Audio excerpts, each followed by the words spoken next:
And it's a blessing na tayo po muli ay nandirito. Salamat sa Panginoon sa pag-iingat niya po sa buong linggo. Amen.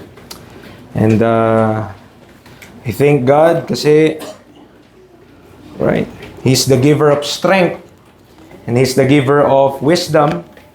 At salamat sa Panginoon. Okay. May lakas pa tayo. Okay. First time namin na biyahihin yung palawig ng nakamotor. So, tinry ko siya. Okay naman. Pero ramdam ko, iba talaga yung pagod kapag motor pala. So, 2 hours lang naman po yung biyahe. Okay, kasi inibertikan ko sila lahat eh. Sa kanan. So, kahit mga malalaking sasakyan, nunahan natin yun. Para masaya. Okay. So tayo po ay magpapatuloy sa ating pag-aaral, mga kapatid. And this is second to the last message on the book of 1 Timothy. Okay?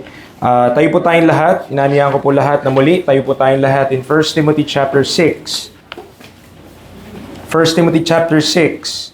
So based on my records, okay, yung message na to or yung topic, this is the 27th topic on the book of 1 Timothy. However, hindi to 27 preaching on the book of 1 Timothy kasi may mga ibang topic na nagtatlong beses or dalawa tayo. But this is number 27 and the last one will be number 28. So, salamat sa Panginoon. Sinimulan natin to ng April last year and malapit na siya magtapos. But I could not end this next week dahil tayo po ay meron pong Bible class sa Cavite. Okay?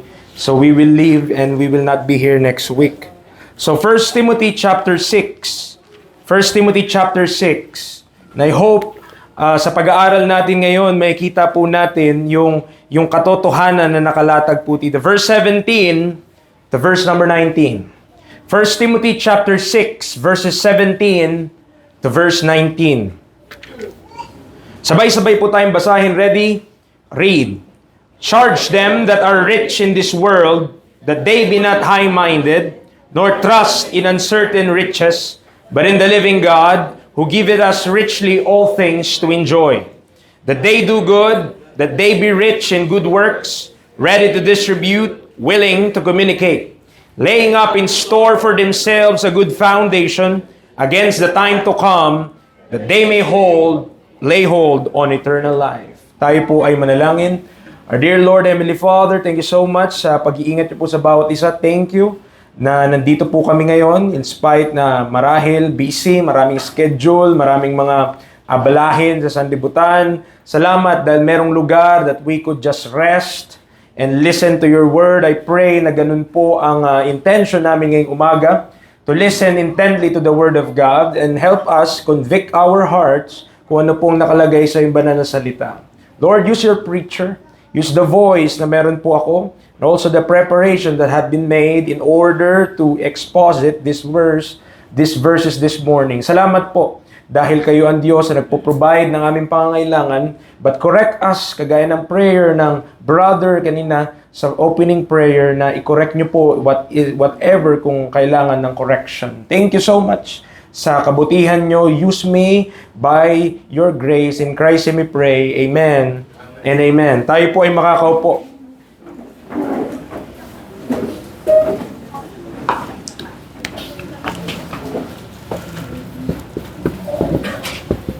I entitled this message, Charging the Rich.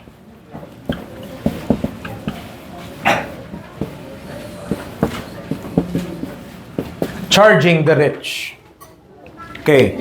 So not to be confused, hindi para tayo malito, mga kaibigan, mga kapatid, the word charge, hindi lahat ng ibig sabihin ng word na charge ay parang yung na-charge ka sa penalty. Kunyari, mali ka ng pindot, na-charge ka, okay? O kaya sa ATM, kung ang ATM mo ay BPI, then nagpasok ka sa ATM ng BDO, may charge yon, 15 pesos, 17 pesos, and so forth.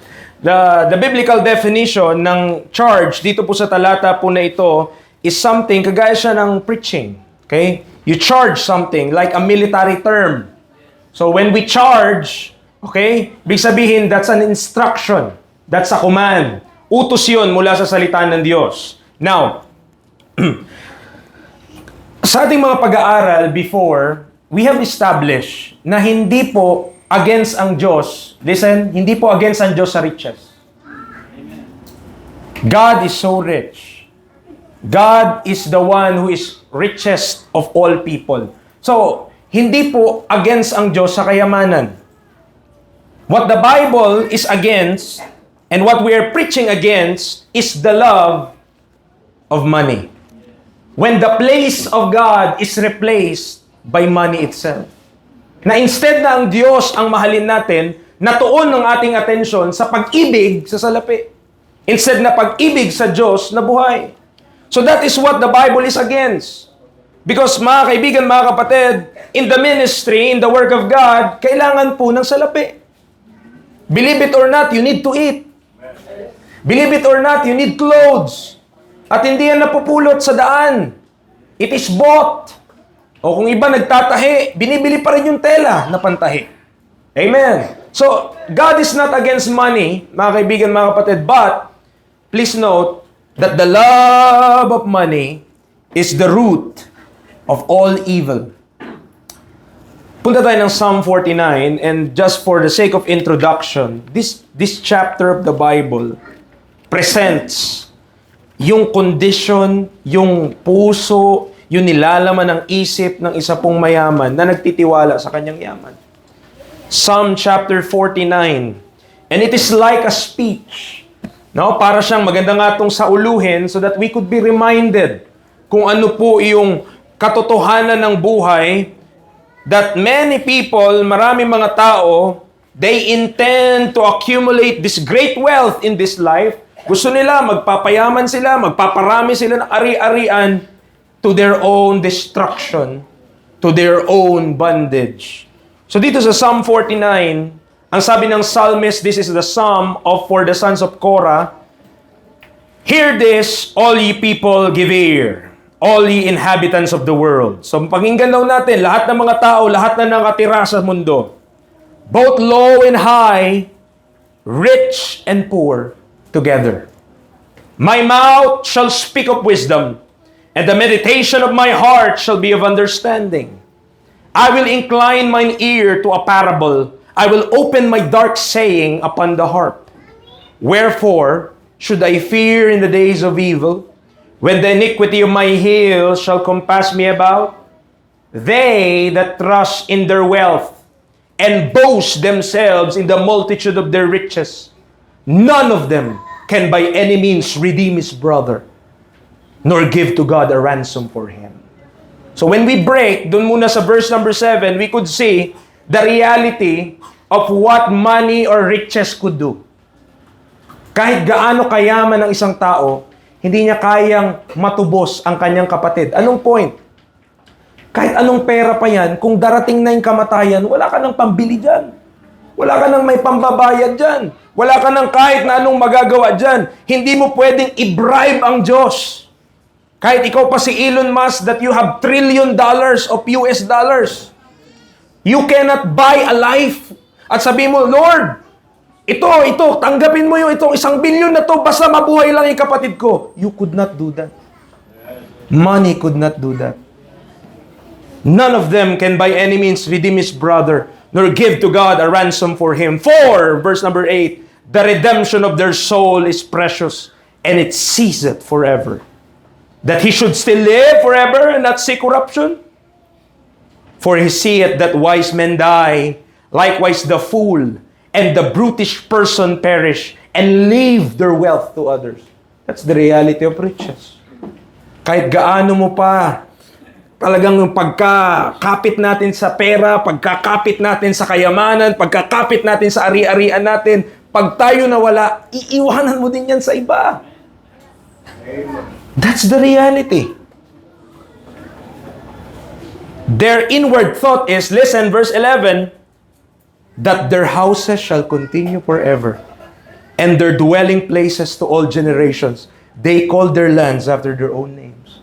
Ang iniisip nila, ang thinking nila, forever tong bahay namin. Forever to kung anong meron ako. Tignan nyo, sabi ng Bible, their inward thought, yung kanilang mga tahanan, yung kanilang mga bahay shall continue forever, and their dwelling places to all generations. They called their land, pinangalanan pa nila yung mga lupa nila ng pangalan nila. Nevertheless, man being in honor abideth not. He is like the beast that perish. This their ways, their folly, yet their posterity approve their sayings sila. Verse 13, nakita nyo? Folly yun. Foolishness yun. Kasi iniisip ng mayaman, iniisip nitong mayaman na to that does not regard God, na forever ito lahat. Panghabang buhay ito, hindi ito mawawala. Ang problema, verse number 13, pati yung mga anak niya naniwala doon. Yung posterity approve their sayings. Nakita natin. Verse 14, like sheep, they are laid in the grave. Death shall feed on them, and the upright shall have dominion over them in the morning. And their beauty shall consume in the grave from their dwelling. But God will redeem my soul from the power of the grave, for he shall receive me, Selah. Be not thou afraid when one is made rich, when the glory of his house is increased. For when he dieth, he shall carry nothing away. His glory shall not descend after him. Though while he lived, he bless his soul, and men will praise thee when thou doest well to thyself. He shall go to the generation of his fathers. They shall never see light. Man that is in honor and understand it not is like the beast that perish. Mga kapatid, nakakalungkot. It is a very depressing thought na lahat ng pinaghirapan ng tao dito sa lupa, ang kamatayan dyan daw para lang siyang hayop. Bakit? It will perish. It's like the beast that perish. Amen. Nandiyan po tayo. Bible po yan. It's not my invention, it's in the Word of God. Maybe hindi natin nabibigyan ng atensyon. Maybe ngayon lang natin nakita that there are verses like this in the Bible, but the reality still remains. Ito yung katotohanan ng Bible. Riches, if you trust in your riches, kasi verse number 6, yan yung context. They that trust in their wealth and boast themselves in the multitude of their riches. So ang context nito, ito yung mga tao na puno yung kanilang tiwala sa kung anong meron sila.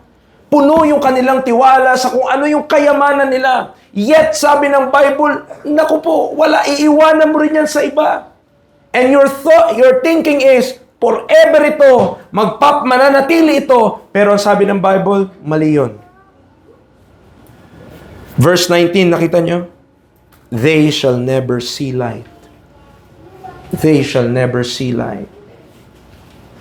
As we have studied afore, balik tayo sa ating text, 1 Timothy. 1 Timothy.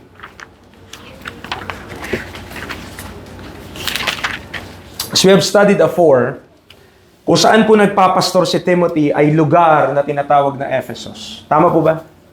Ephesus. Doon siya nilagay. Okay? Sa mga una natin pag-aaral, na-establish natin yon na doon ka sa Ephesus, tapos kina-charge siya ni Paul kung anong mga gagawin niya doon. At paano niya magpapatuloy doon. Okay? But Ephesus, let me remind you, was the capital of Asia Minor, meaning, isa sa challenges na meron si Timothy, habang siya'y nagmi-minister doon, ang lugar po na yun ay lugar ng kasaganaan. Kasi yun yung parang center of trade. Parang sa atin dito, para yung SBMA or Olongapo. Sentro ng Sambales yan. Kumbaga, dyan ang merkado, dyan ang pera, umiikot, dyan lahat. Now, it is Timothy's challenge na paano tayo mag-preach dito? Paano tayo magpatuloy dito? Anong dapat natin gawin dito? At yun yung tinuturuan siya ni Paul kung anong gagawin niya bilang isang minister of God. So in this study, we'll see how God addressed the rich through the Apostle Paul and what to do with this material possession. So sinabi ko po sa inyo, maaaring ang thinking nyo, ganun pala ang pera, ganun pala ang kayamanan. Anong gagawin namin dito?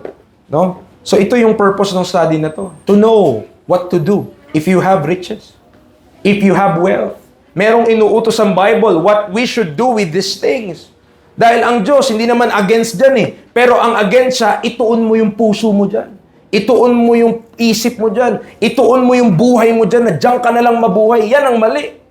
Dahil we should be living for the living God. Para sa buhay na Diyos and not on those material things. Now, meron charge. Okay? So this is a 3-point outline. 3-point outline.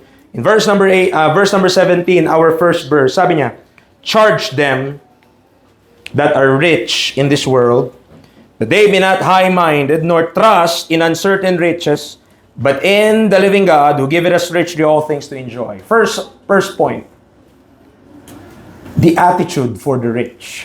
The attitude for the rich. So ito yung titigan natin. Ano ba dapat yung pag-uugali? Kung ikaw ay believer, and I hope karamihan po sa atin ay mga mananampalataya na sa Panginoong Jesucristo, say amen if you're saved. Okay? At kung ikaw ay may kayamanan, save ka ha? Save ka. And you have riches and you have wealth. Okay? This is directly approached, binigay ng Diyos para sa atin so that we could know, ano ba dapat ugali ko? Kung meron akong kayamanan, kung meron akong material blessing, sabihin, preacher, di naman kami mayaman eh. Oh, ito ang tanong. Meron ka bang more than food and raiment? Meron ba tayong higit pa sa pagkain at sa damit? Tama ba? Eh sabi ng Bible, dun nga lang, makontento na tayo eh. Eh kung meron pa tayong more than that, aba, parang mayaman ka na. In the Bible standard. No? If you have more than food and raiment. Kung meron tayong mas nakahihigit pa sa pagkain at sa damit. But praise be to God, salamat sa Panginoon, alam ko lahat sa atin dito, we have more than food and raiment. May iba pa nga sa atin dito, mas mahal pa yung cellphone kahit na anong mga pagmamayari natin. Yung cellphone natin, halagang 5K, 10K, 15K, 20K. Pero sapatos natin, di ba, minsan halagang ukay lang. Oh, di ba? You know. So, attitude for the rich, that is found in verse number 17. The attitude for the rich. So ano ba dapat, preacher? Ano dapat yung pag-uugali na meron tayo if we are rich? If we are abundant? Kung meron tayong mga bagay, and let me mind you, hindi porket tayo ay, sabihin natin, worldly standard, hindi tayo rich. Hindi rin para sa atin itong mensahe na to. Bagkus mga kaibigan, this is an attitude na lahat din naman kailangan meron eh.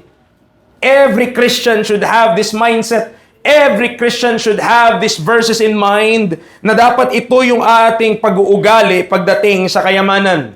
Una, under attitude for the rich, dapat, sabi ng verse, binigay sa atin, verse 17, be not high-minded. Yan ang una na dapat meron tayong pag-uugali kung tayo ay, according to the Bible, rich according to this world. Nandiyan ba po tayo? We should not be high-minded. Luke chapter 12. Luke chapter 12. If we have riches, kung meron tayong kayamanan, kung meron tayong mga pera, huwag tayong mayabang. Huwag tayong mataas ang pag-iisip. Luke chapter 12 verse number 13. Luke 12 verse number 13. Tama ba ito? Okay, no. Tama. Verse number 13. And one of the company said unto him, Master, speak to my brother that he divide the inheritance with me. So merong kumakausap sa Panginoong Jesus. Ang sabi niya, kausapin mo naman yung kapatid ko para hatian niya ako sa mana. Verse number 14. And he said unto him, Man, who made me a judge or a divider over you? And he said unto them, Take heed and beware of covetousness.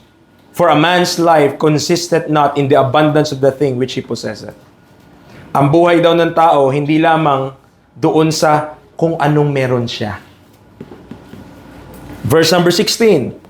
And he spake a parable unto them, saying, The ground of a certain rich man brought forth plentifully. So merong mayaman. At yung mayaman na ito, yung kanyang lupain ay napakaraming mga bunga. Okay? Brought forth plentifully. So siya ay ani ng ani. And he thought within himself, verse 17, saying, what shall I do? Because I have no room where to bestow my fruits. Amen. Wala nang lugar na hindi nakasya ba? Doon sa mga ilalagay niya pa, wala na siyang room. So anong inisip niya? Verse number 18. And he said, this will I do. I will pull down my barns and build greater, and there will I bestow all my fruits and my goods. And I will say to my soul, soul, thou hast much goods laid up for many years. Take thine ease, eat, drink, and be merry. But God said unto him, thou fool, this night thy soul shall be required of thee. Then whose shall those things be which thou hast provided?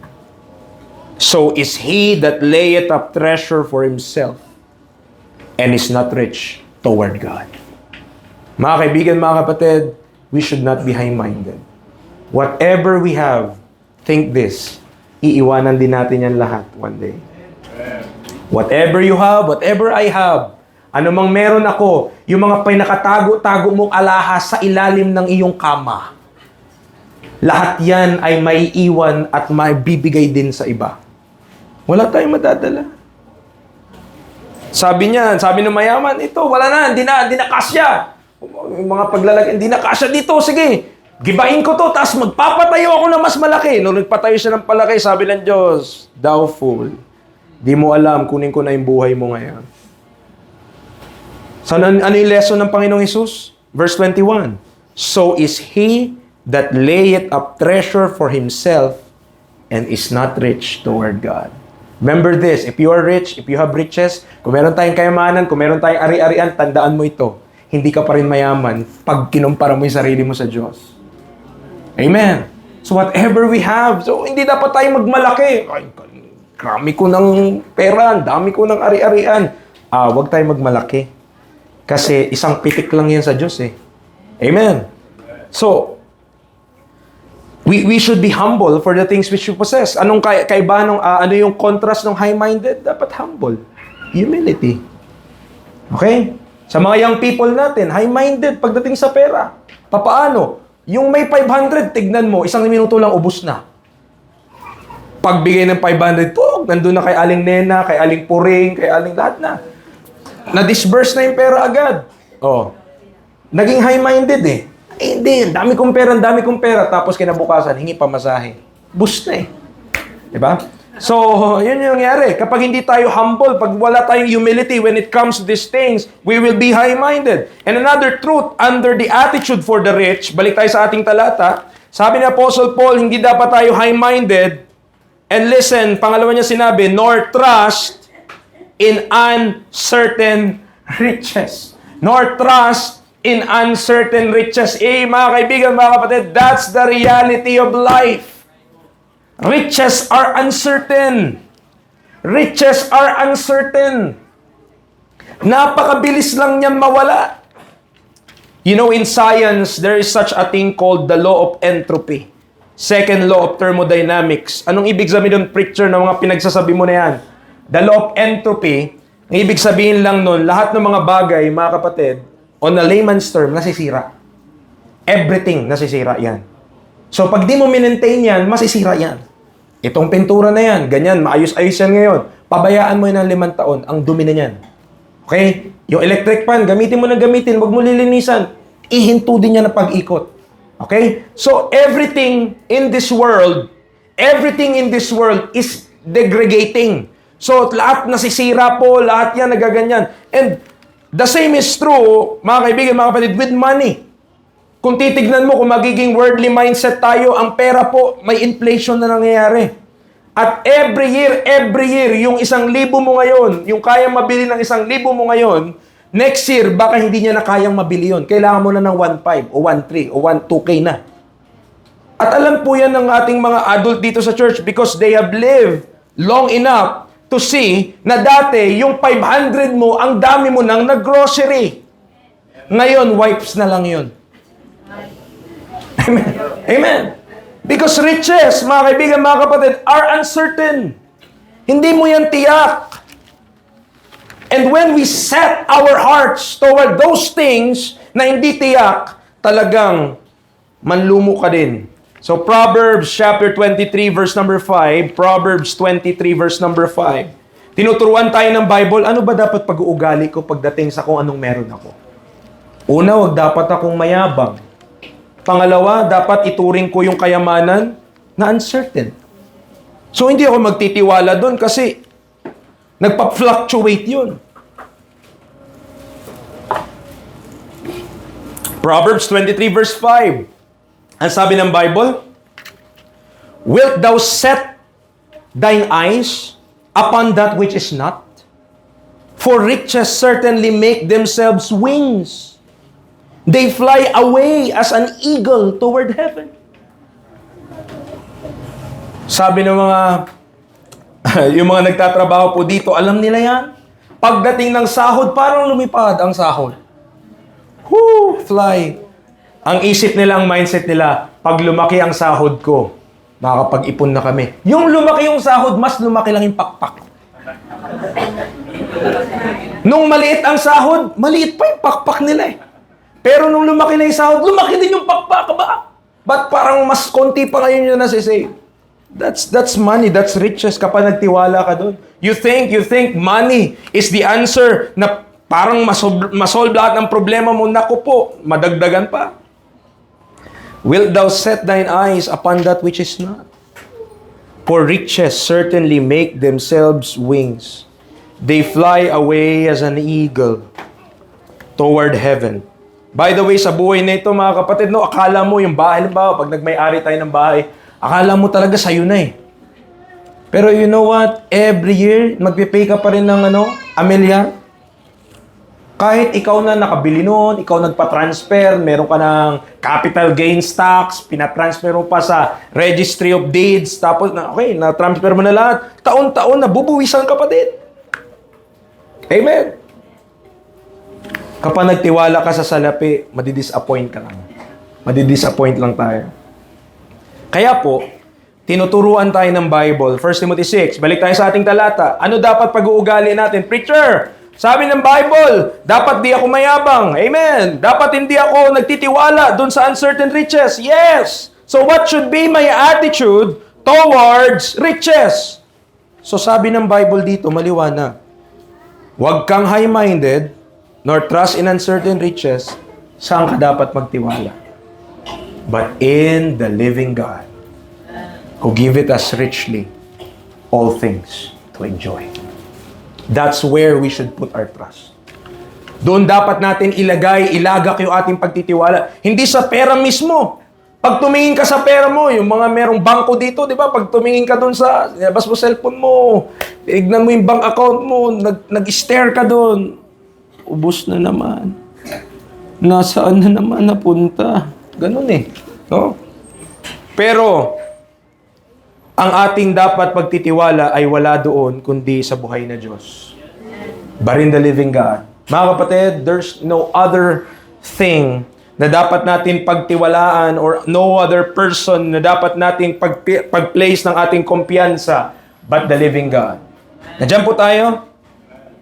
What if, just a theoretical o hypothetical situation, papaano, what if tomorrow, lahat ng meron tayo, nawala na? What if everything that we own tomorrow are all gone? Okay?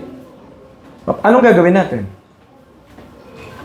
Paano kung bukas, lahat ng meron tayo, lahat ng ari-arian natin, ay maglalaho na? Okay? So, what shall we do? What should we do? If everything that we own, if everything that I have, if everything that we possess, bukas, mawawala na po lahat, what shall we do? Magiging kontento pa rin ba tayo at masaya? O parang talagang pinagsakluban ka ng langit at lupa? Ang ating pagtitiwala dapat nasa Panginoong buhay. But in the living God. You know why?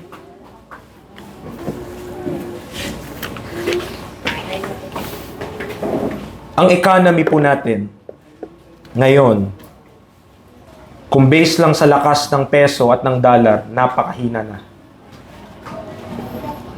Napakahina. Baba ng baba. Yung iba, masaya. Kasi ang palitan, tumataas. Uy, taas, no? Pero actually, in reality, kapag pababa ng pababa yung peso, so, magsi-60 na, pag tumaas pa yan, ako po, ibig sabihin nun, yung ekonomiya natin, bumubulusok. Yun eh. Bumababa. Yung kumpiyansa ng mga investor kuno ay humihina. So, hindi yung mga pera nila, inaalis nila sa peso, nilalagay nila sa ibang pera. Halimbawa, Swiss account, yen, dollar, dun sa mas matibay.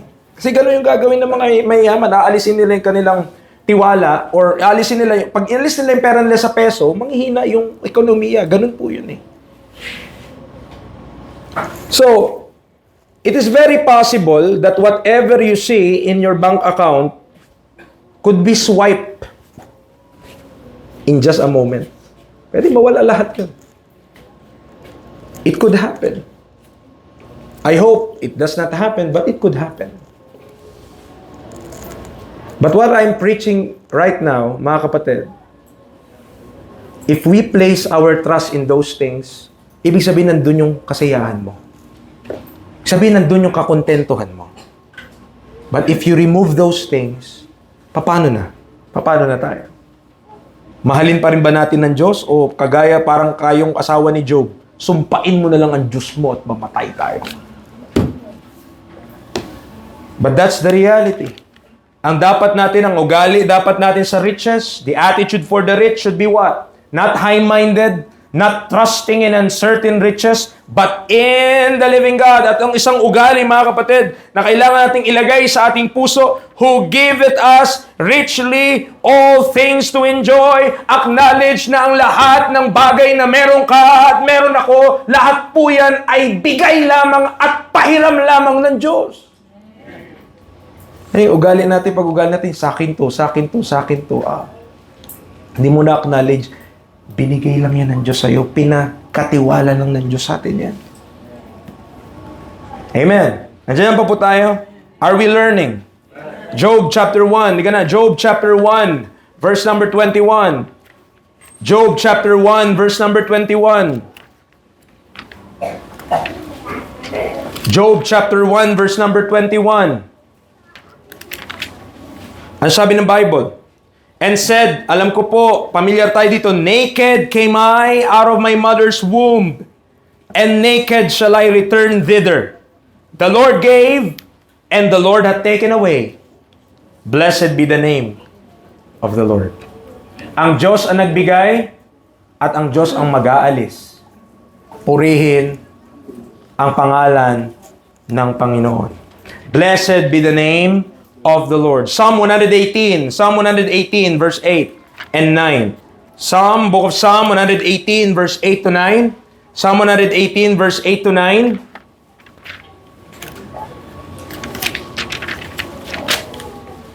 Psalm 118, verses 8 to 9. All right. Here we go. It is better to trust in the Lord than to put confidence in man. Tama? Mas mainam na magtiwala sa Panginoon kaysa sa tao.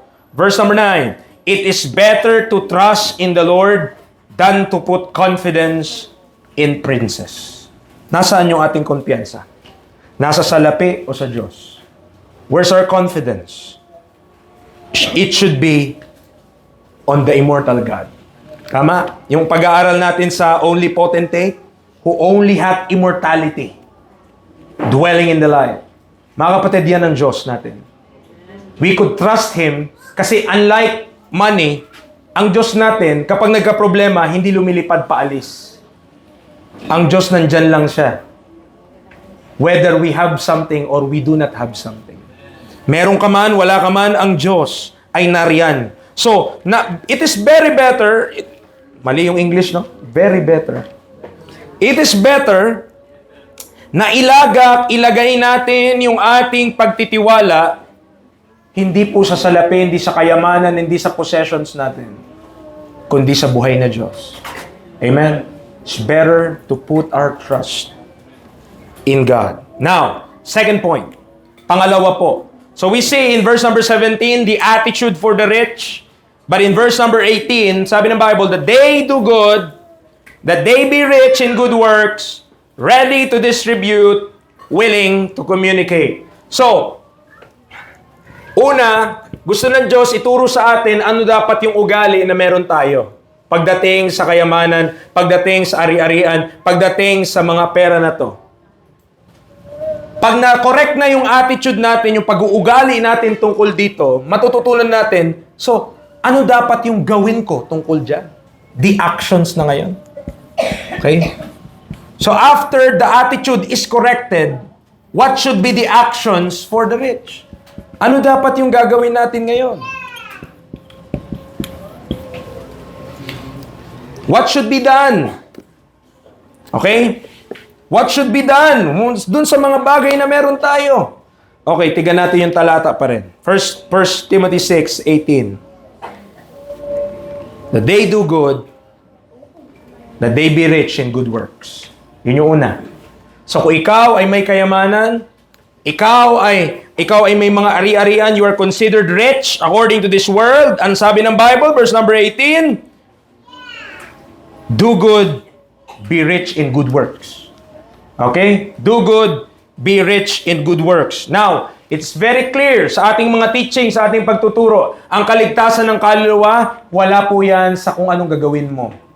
The salvation of the soul of man is based solely on what Christ did. Kung anong ginawa ni Kristo para sa iyo at para sa akin, siya'y namatay para sa ating mga kasalanan nilibing sa ikatlong araw na buhay na magmuli. Yung ginawa ni Kristo, yan lang po yung basis ng salvation. Okay? Hindi po itong tinuturo ko sa inyo ngayon about these things, this is for the saved people. Amen. Kung tayo is saved, so ito dapat yung ginagawa natin. Dapat sabi ng Bible, verse number 18, be rich in good works. Now, 2 Timothy. Katabi niya lang, 1 Timothy yan, 2 Timothy 3, verse 16 to 17. Listen, 2 Timothy 3, 16 to 17. I know you are also familiar with this passage. And sabi ng Bible, all Scripture is given by inspiration of God and is profitable for doctrine, reproof, for correction, for instruction in righteousness. Anong purpose nun? Bakit tayo tinuturuan? Bakit tayo kino-correct? Bakit tayo ini-instruct? That the man of God may be perfect, truly furnished unto all good works. So the purpose, bakit tayo nag-aaral ng Bible, is for good works. But, listen intently. Amen. Ibig sabihin din, hindi mo maa-apply yung be rich in good works kung ignorante ka sa salita ng Diyos. Kasi what you think is a good work, maaring sa Bible, that's not a good work. Maring isipin, di ba, marami mga reliyon, marami silang good works. Sabi nila, good works yun. Pero according to the Bible, it might not be a good work. Kaya nga, ang inuna doon, that all Scripture ay binigay for doctrine, for reproof, for correction, for instruction in righteousness. Binigay muna yung salita ng Diyos para turuan yung tao. Para ang dulo nun, thoroughly furnished unto all good works. Kaya kailangan pa rin natin ng doktrina. Kaya tayo nag-aaral ng Biblia. Kaya tayo nag-aaral ng salita ng Diyos. Bakit po? Hindi porket akala mo, tama yun good work yun sa Diyos. Kasi ang basehan dapat natin ng good work is according to the Word of God. Not according to man's standard. Makaisipin natin, ay, meron naman na akong nagawa, okay na yun. Sa Bible, mga kapatid, ang buhay natin, Lord's sa Panginoon. Ibig sabihin, buong buhay natin sa Panginoon, hindi lang kakatiting ng buhay natin. Ay, itong portion ng buhay ko na to, 2% dyan sa Lord. Itong 98% sa akin na to. Hindi ganon. The life of the saved, buo yan, sa Panginoon po yan. Amen. Nandiyan po tayo. Are you listening? So, yun yung gusto ng mangyari na Panginoon. Yun yung action na dapat ma-produce. Kung tayo man ay may kayamanan, kung tayo man ay may riches, be rich in good works. Now, this is where, sabi nga, the rubber meets the road. Listen, 1 Timothy 6, verse number 18. That they do good, that they be rich in good works. Ito na. Ready to distribute. Ready to distribute. Now, on the onset, I want to say, hindi ipinag-uutos ng Diyos, pakinggan niyo pa, hindi ipinag-uutos ng Diyos kung may kayamanan ka na maghirap ka. May nabasa ba kayong ganon? If you're rich, sabi niya, be poor. Hindi naman na. Wala naman ganon. Okay? But, listen, dun sa instruction or the action na dapat meron ng isang rich, according to the Bible, sa isang ligtas na nakilala sa Panginoong Yesus, pero meron siyang kayamanan, what I should be doing about these things? Sabi niya, verse number 18, ready to distribute. Ready to distribute. Romans 12. Romans chapter 12, verse number 13.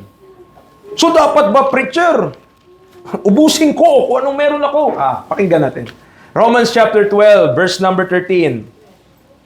Romans 12, verse number 13, in conjunction doon sa pagbigay ng ating katawan bilang haing buhay sa Diyos. Verse number 13, listen.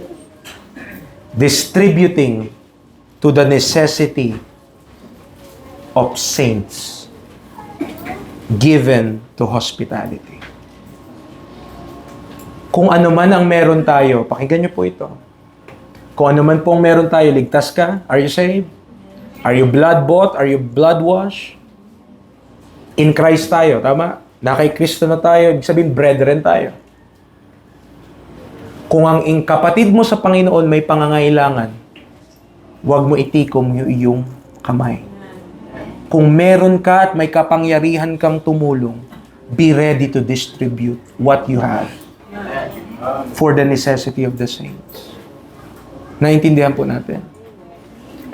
Not everything ay pera. Hindi naman lahat pera eh. Hindi naman lahat ng pangangailangan pera eh. But if you have abundance, kung meron akong lahat po tayo, I believe, no, hindi lahat, pero marami sa atin, maraming sobra. Marami tayong sobra. Iba sa atin, ang dami nating kaldero, 10. Hindi ka naman nagluluto ng 10 ulam kada linggo. Isa lang naman kailangan mo. Anong ginagawa mo doon? Nagpapadami ka ng kaldero. Baka pwede ka magbigay ng kaldero sa kapatid mo sa Panginoon. You know, practical things. Bakit? Ang Christian life, hindi naman yan theoretical eh. Hindi lang naman yan sa isip eh. Mga kapatid, this is practical. We're dealing with the souls of men. Pero itong mga tao na to may katawan. At may pangangailangan. Ngayon, kung sobra naman, meron naman tayong sobra. Meron naman tayong abundance, mga kapatid. Instead na maluma, instead na amagin, instead na malagyan na maraming alikabok, ibigay mo na lang. Nandiyan po tayo. Distributing to the necessity of the saints. Tingin tayo, yung kapatid natin sa Panginoon, nangangailangan siya. Nakikita mo naman na naghihirap sila. Nakikita naman natin na nangangailangan sila. Kailangan pa ba itulak tayo doon? Hindi, dapat charity, dapat yun na yun. Nakita mo yung kapatid mo ba? Hirap na hirap sila. Kulang sila sa asin. Kailangan ko silang bilhan ng asin. Kung meron ka naman, di ba? Distributing to the necessity of the saints. 2 Corinthians 9. 2 Corinthians 9. Alam nyo, bakit kailangan ganon dapat tayo bilang mananampalataya? Para ma-cure natin, para tayo ay magamot sa covetousness. Amen. Kasi marami tayong mga bagay, hindi mo naman na kailangan. Bili ka ng bili. Hindi mo na imagine yun. Tayo, bili tayo ng bili, hindi naman natin kailangan. Amen. 2 Corinthians 9.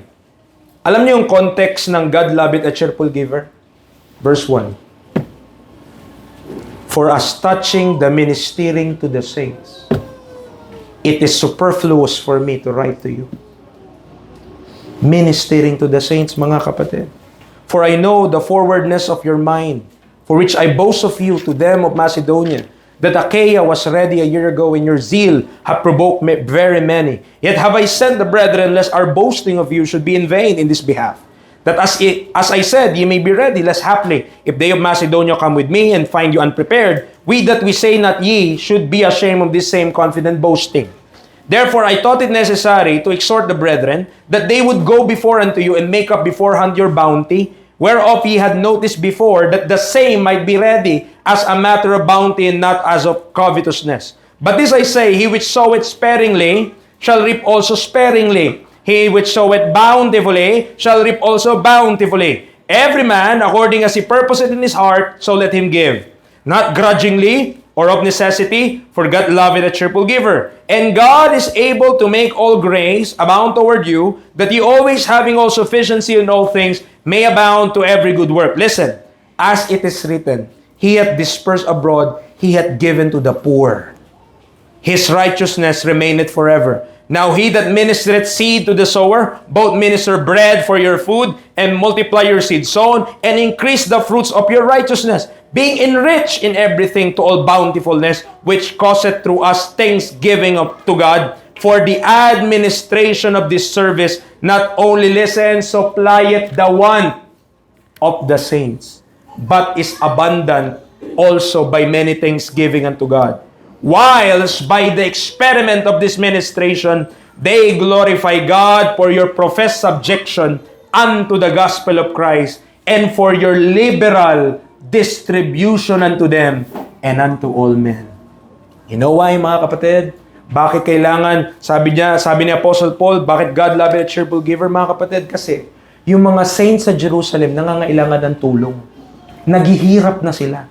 Ngayon, itong mga Gentiles na naging partaker nitong mga Jews, sabi ni Paul, tama lang na i-share nyo sa kanila kung anong meron kayo. Kasi, in the first place, mga kapatid, the Bible that we have, pakinggan nyo po, ang mga ginamit ng Diyos para isulat ito, mga Hudyo.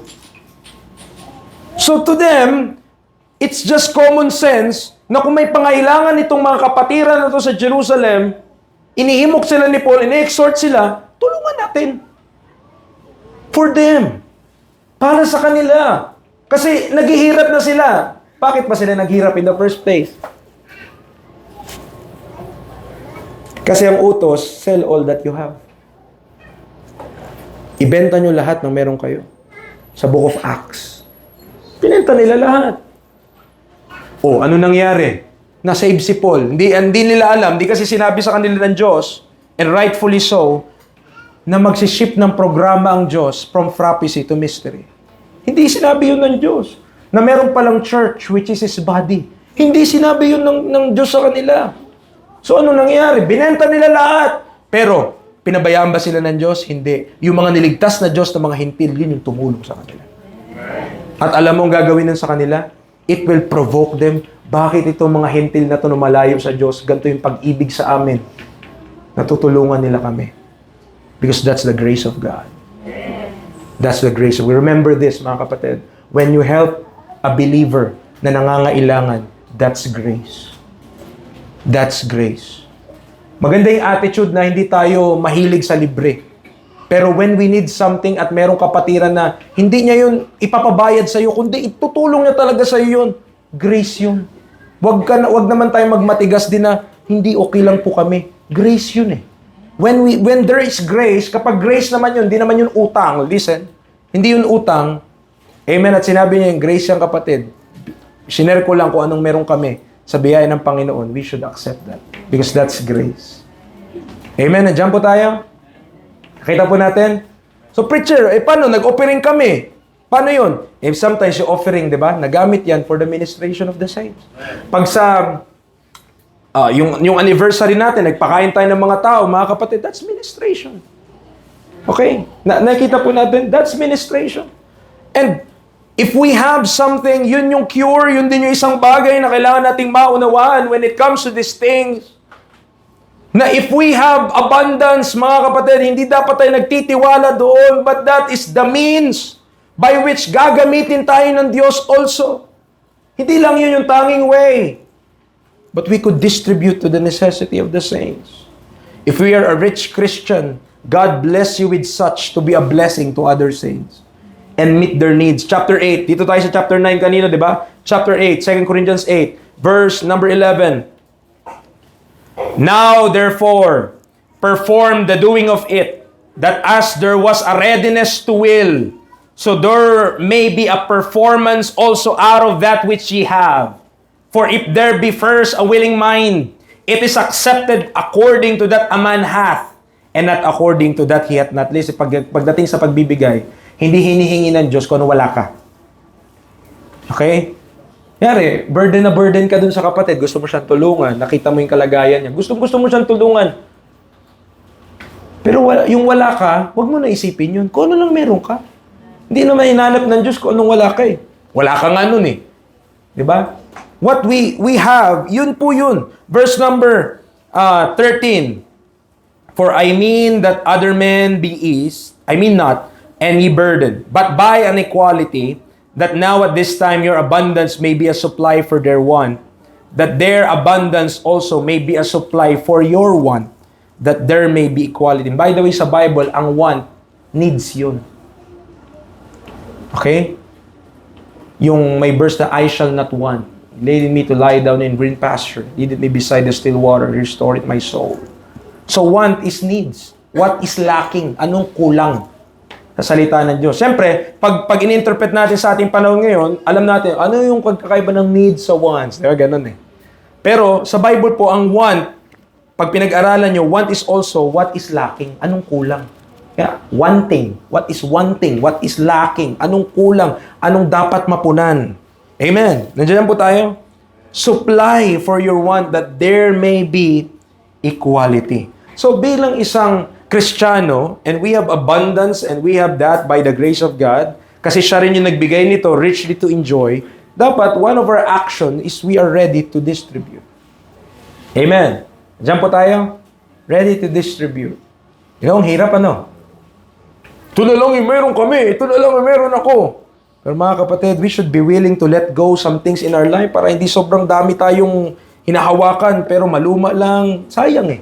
Imaginein mo, marami kang gamit tapos pwede mong paggamit ito sa gawain ng Panginoon. Hindi mo pinagamit, inisip mo, ano kasi memorabilia. Okay, memorabilia. So, lahat ito, in-accumulate natin, wala na. Pagtingin mo, ayun. Diba yung mga nag-iipon nga, kahoy, yung inipunan niya ng pera, lagay niya papel. Mga dating pera. Naku, pagbukas, wala na. Bakit? Inanay. Wala na. Ganun kabilis. Now, balik tayo sa ating text, 1 Timothy 6. Okay, nandiyan pa po tayo, gising pa. Okay, I hope tayo ay natututo po, according to the Word of God. Sabi niya, that they do good, that they be rich in good works, ready to distribute, listen, willing to communicate. Willing to communicate. In the Bible, to communicate, also in the dictionary, to share in common, to participate in, to impart, to bestow, to convey. Kaya hindi, ibig sabihin sa Bible, hindi po ang communicate, hindi lang pakipag-usap. Kasi ginagamit natin ngayon yan. Communicate. Ibig sabihin, makipag-usap ka. Makipag-converse ka. Pero sa Bible po ang communicate, hindi lamang pakipag-usap. It's also giving. Nagbibigay ka. Nagdi-distribute ka. Now, Philippians chapter 4, verse 15. Philippians chapter 4, verse 15. Now ye Philippians know also that in the beginning of the gospel, when I departed from Macedonia, no church communicated with me as concerning giving and receiving. Nakita nyo? Konektado yung communication saan? Giving and receiving, but ye only. So, communication has something to do also. Hindi mo lang kinommunicate yung words, but you communicate also things. Mga bagay. Receiving and giving. So,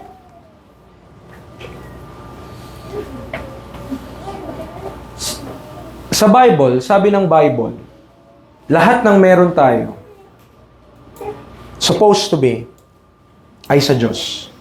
Tama? Everything. Kolil, wala naman tayong wala namang original na sa atin eh. Everything is given by God. Everything is provided for by God. So, whatever we have, ang dapat mindset natin, Colossians, our mindset should be for everything that we own, Colossians chapter 1, verse 16. Colossians chapter 1, verse 16. By the way, this is hindi ko alam, paboritong verse si Pastor Ben. Lagi niya binabanggit. Sinesend niya rin sa mga pastor. Colossians chapter 1, verse 16. For by Him were all things created, that are in heaven and that are in earth, visible and invisible, whether they be thrones or dominions or principalities or powers, all things were created by Him and for Him. Lahat ng bagay ay nilikha niya. Siyang naglikha ng lahat ng bagay at para sa Kanya, niya nilikha ang lahat ng bagay. It's for Him. So if you have this mindset, kung meron tayong gantong pag-uugali na sinasabi ng Bible, mga kapatid, come to think of it, anong meron tayo? What do we have? What do we own? What do we possess? Kung ano pong meron tayo, we should be willing na paggamit yan sa Panginoon. Amen. Yung bahay na meron tayo, para dapat sa Panginoon yun. Amen. In what way? So, let it be a place kung saan pwedeng matuto ng Bible. Pwedeng mag-invite ng bisita para share ng gospel. Other means, pwedeng pagtulugan ng mga ibang saints if ever needed. Nandiyan po tayo. Yung cellphone na meron tayong kamamahal. How do we use those things for God? Ginagamit lang natin yan para magkasala. But we do not see kung papaanong lahat ng mga bagay it should be for the glory of God. Amen. How do we use these things? How do we use what we have? It should be for the glory of God. Kung anong meron tayo, our vehicles, amen. Yung mga sasakyan na meron tayo, it should be for the uses and glory of God. Diyan po tayo. The actions of the rich. Preacher, ano to? Yung dala namin. Pwede yan, mag-akay ng kaluluwa, magdala ng kaluluwa, magbuhat. Tama po ba? Di ko alam kung inantok na kayo o kung anong nangyari sa atin. But it should be the actions of the rich, for the rich. Hindi lamang yung ugali natin, we are not high-minded, we are not trusting in uncertain riches, but the actions, willing to distribute. Sabi niya, ready to distribute, willing to communicate. Ano mang meron po tayo, kahit po yung trabaho na meron tayo, kahit po yung negosyo na meron tayo, dapat ang thinking natin sa Panginoon yun. It is God's. It is God's. It is not, hindi sa atin yan. Amen. Sana nare-realize po natin to. 2 Corinthians 12. 2 Corinthians 12, verse 15.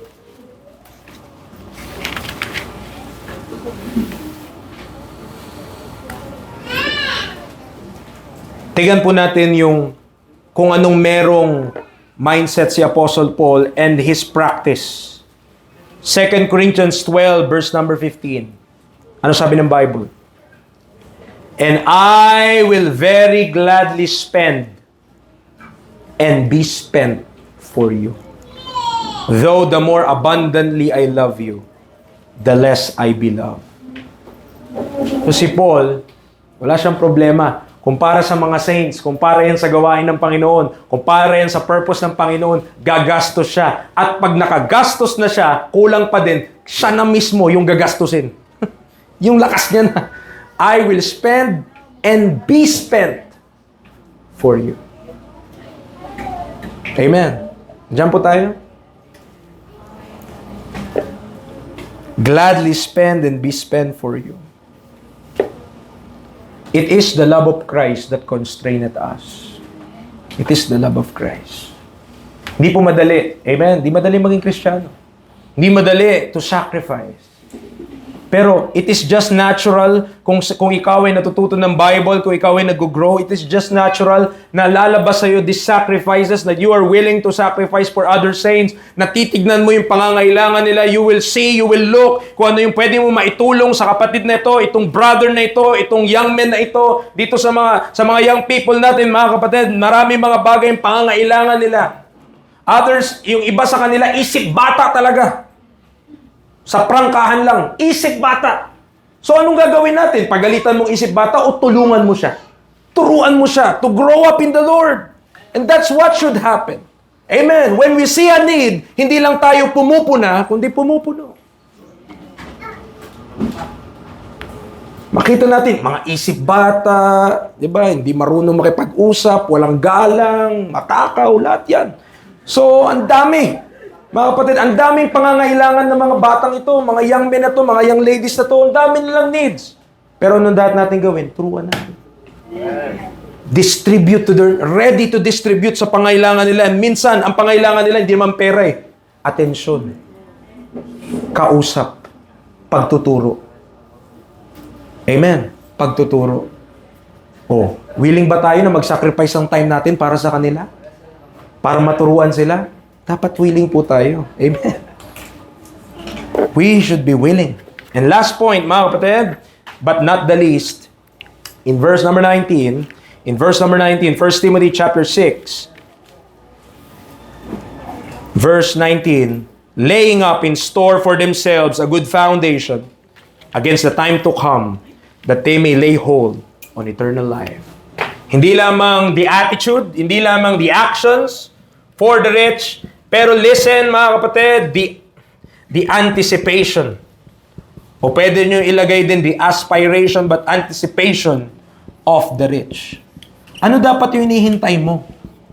Okay? Ano dapat yung ini-expect natin? What should be in our view? What is it for us? O ano dapat yung naghihintay para sa atin? So we have learned the attitude, we have learned the actions, what should we do? Pero itong gagawin natin, itong pag-uugali natin, that meron tayo nito. Why? Because we are anticipating something. Meron tayong inihintay. Amen. For the saved. Ano sabi ng Bible? Una, laying up in store for themselves a good foundation. A good foundation. The problem about money, problema sa pera. Those who have money, practically speaking, have no time for God. Sila na may mga pera, walang panahon sa Diyos. Why? Kasi meron na sila lahat eh. Or, provided naman, anihin ko pa yan, magtatapat pa ako sa Panginoon, okay naman buhay namin. Or, hindi ko kailangan ng Panginoon, tiga mo nga, kailangan ko pa ba yung Panginoon? Dami ko ng pera, dami ko ng ari-arian. So that pops off the mind. Pero, if you will do, listen, practical po kasi yun eh. Kaya nga dapat magiging bukas ka to ready to distribute and willing to communicate. Why? Para ang pundasyon mo hindi doon sa salapi. Ang magiging pundasyon mo sa Diyos. Kasi you will always acknowledge, you will think na kung anong meron ka, pahiram lang ng Diyos ito, binigay lang ito ng Diyos sa akin, so hindi ko ipagdamot at hindi ko pagmayabang. Amen. Whatever I have, only God give that to me or gave that to me. Maaring maliit lang yun sa estimation natin. Maaring ibibigay mo sa kapatid mo sa Panginoon na may pangailangan, inisip mo, maliit lang yun. Pero baka ang tingin niya doon, ang laki-laki na nun. Amen. Binigyan mo lang siya, kakarampot sa'yo kasi, kumbaga, sa lahat ng kayamanan mo, wala pang 1% yung mabibigay mo. So, pag binigyan mo siya tuwang-tuwa na siya nun. Kasi never pa siya nakareceive ng ganun. Kita mo, anong naging resulta? Thanksgiving. Nagpasalamat siya sa Panginoon. Glory to God. Amen. If we have opportunity to do this, we should do this often and lay up in store riches which we will one day enjoy. Galatians 6. Pagtatanim, yan po ang pagtatanim, mga kapatid. And maybe, hindi mo maranasan dito sa lupa yung yield, sabihin natin, or yung interest, or yung fruit ng mga bagay na yan. But one day in heaven, you will see yung mga bagay na give up mo dito sa lupa. Amen. May eternal value kasi nagamit ng Panginoon para sa kanyang purpose. Galatians chapter 6, verse 9 to 10. And let us not be weary in well-doing, for in due season we shall reap, if we faint not. As we have therefore opportunity, let us do good unto all men, especially unto them who are of the household of faith. Mga kapatid, it is not wrong and it is just proper na i-bless natin yung ating mga magulang in the flesh. It is just proper na i-bless natin yung ating mga kamag-anak. Amen. But don't forget, if you are saved, one of also of your priorities should be the brethren, the saints. Tandaan mo, para dyan namatay si Kristo Jesus. Yung mga tinubos niya sa kanyang banal na dugo, para dyan namatay si Kristo Jesus. Amen. At ang Kristiyano, ang tao, kahit Kristiyano pa, tao pa din eh. So ang tao, mga kapatid, minsan makalimot, minsan marami talagang problema. Pero kailangan pagtiisan. Kailangan patience. Kailangan continue lang sa sa pagtsatsaga. Luke chapter 18. Hayaan natin na kung anong meron tayo, let our wealth work for us. Okay? Principle din yan mga mayaman. Hayaan mo daw ang pera mo magtrabaho para sa iyo. Pero actually, in God's way, mga kapatid, kung anong meron tayo, paggamit natin sa gawain ng Panginoon, ma-provide natin doon sa mga nangangailangan ng mga kapatiran, mga kapatid, that is serving God as well. Luke chapter 18, verse 22 to 24. Tingnan mo yung problema dito nung kausap ni Jesus Christ. Now when Jesus heard these things, He said unto him, principle lang yung gusto kong kunin natin. Yet lackest thou one thing, sell all that thou hast, and distribute unto the poor, and thou shalt have treasure in heaven, and come and follow me. And when he heard this, he was very sorrowful, for he was very rich. And when Jesus saw that he was very sorrowful, he said, how hardly shall they that have riches enter into the kingdom of God. By principle, sila na may mga perang hirap masave. Hirap nila masave. Bakit? Kasi nga, inisip nila, nasa kanila ang lahat ng bagay. At yung mga saved naman na may pera, ang inisip nila, okay sila kasi may pera sila. Mga kapatid, huwag nating isipin yan. Kaya whatever we have, let it serve as a good foundation for us. Para makikita natin, no? Pangalawa, 1 Timothy. Tiga na, balik tayo. 1 Timothy chapter 6, you see, na merong good foundation. At para saan yung good foundation na yon? Sabi ng verse 19, against the time to come. Against the time to come. Remember this. Hindi po tayo permanente pa sa buhay na ito. Death is approaching to us. Kahit sabihin mong paunti-kunti, doon tayo papunta. Kung hindi pa dumating ang Panginoong Yesus, we will experience death. Pero mas mainam na dumating na ang Panginoong Yesus so that there will be no death. Di mo na mararanasan yung kamatayan. But the point is, this life, hindi pa ito yung end. This life is just the beginning of eternity. Ito pa lamang po yung panimula ng mahabang pagsapawalang hanggan. Okay? So what we should be doing is sowing to the things of the Spirit, not of the flesh. Kasi ang problema, riches can blind us and deceive us. Riches can blind us and deceive us. And lastly, tingnan tayo sa ating text 19. Lastly, mga kapatid, laying up in store for themselves a good foundation against the time to come, that they may lay hold on eternal life. Nakita niyo yung dalawang lay? Yung isa, lay up in store. Yung isa, lay hold on eternal life. Wala dapat tayong i-lay hold. Not riches, not the uncertain riches of this world. I hope we could understand, mga kapatid, na dapat ang kinakapitan mo buhay na walang hanggan. Yes, hindi mawawala ang buhay na walang hanggan sa isang tao. Once na ikaw ay sumampalataya kay Kristo, eternal life is secure. Eternal life is 100% at hindi yan, kumbaga, kapag di ka nagtapat, bawiin ng Diyos, hindi po. Eternal life is permanent. Eternal life is secure. Eternal life is 100%. Eternal life is for anyone who believes.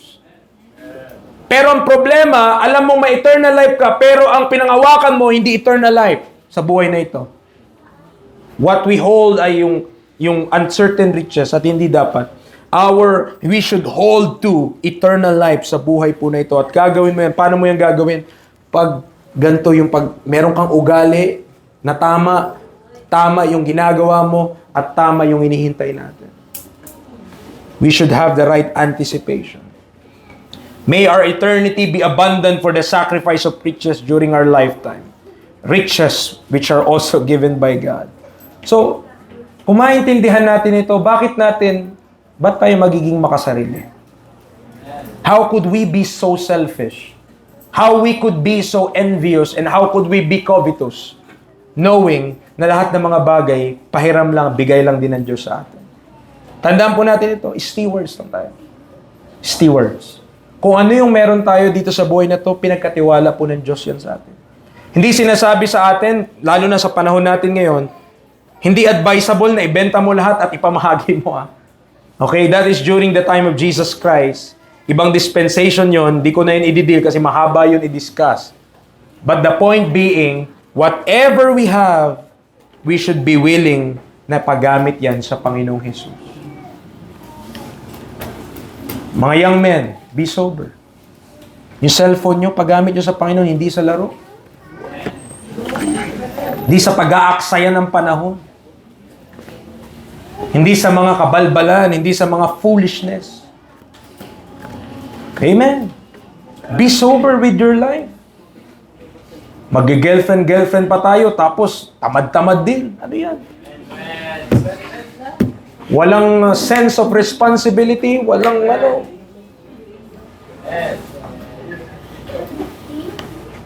good foundation. Hindi kasalanan, this is in closing, mga kapatid, it is not a sin to be wealthy. I hope kung meron man tayo ditong masagana dito sa atin, ang maganda doon kung ikaw ay wealthy, pinapagamit mo para sa Panginoon. Kung kaya mong ganun, kung kaya mong at the same time wealthy ka at pagamit sa Panginoon, glory to God. At merong mga believers na kaya yan sa biyaya ng Panginoon. Hindi sila nilamon ng kanilang kayamanan, kundi their riches, they use it for the glory of God, for the purposes of God. Acknowledging everything that we possess are entrusted unto us would shift our mindset from selfish and coveting to distributing and communicating. Those who are materially rich, let this charge be meditated upon. To those who are not, sabi niya, preacher, sa lahat ng tinuro mo ngayon, hindi nag-apply sa akin kasi mahirap ako. Okay. Mayaman ka sa oras. Mayaman ka sa energy. Anong ginagawa mo dun? Wala ka mang riches, physical money, wala ka, okay. Pero yung oras mo sa mo ginamit, sinayang mo lang din. Whatever we have, we should be willing na ang Diyos gamitin ito. Let us pray. Lord, thank you so much for this time. Salamat sa patience ng mga saints. I know some of them are tired. Some of them, maybe they're struggling. But let this lesson be imparted unto them. No, maalala po nila na wag sana kami magtiwala on temporal things to those uncertain riches. But in the living God who given us richly all things to enjoy. Father, alam namin at the end of the line, at the end of our lives, sa iyo lang din kami tatawag. When we could not eat anymore because we are dying or sickly, we know na ikaw lang ang magiging kasama namin on that dying bed or deathbed. But please help these believers before that time comes, na ngayon pa lamang matutunan namin to lay hold on eternal life. Hindi kung kailan mamamatay lang kami or kukunin mo na kami, bagkos ngayon pa lamang serving thee joyfully, learning how to live the Christian life. Wag nawa, Panginoon, na may mga believers na malamon ng kayamanan at hindi nila naisip na ang buhay nila saglit lamang dito sa mundo. Salamat po, and those who are not saved, we pray for them na nawa magtiwala sila sa Panginoong Jesucristo. That is the giver of all life, na lahat din ng bagay nang galing sa Kanya. And it is a privilege and honor to believe on that Son of God who died for our sins on that cross of Calvary to pay for our sins. Salamat po. For the believers, I pray for them. Nawa, meditate namin ito. Nawa, wag mawala sa isip namin agad. Nawa po, Panginoon, ito ay ma-imbak namin sa aming mind and magkaroon talaga ng effect sa aming buhay. Huwag kami maging selfish, covetous, envious, but grateful, distributing, communicating, using our resources to the glory of God. In Christ's name we pray. Amen and amen.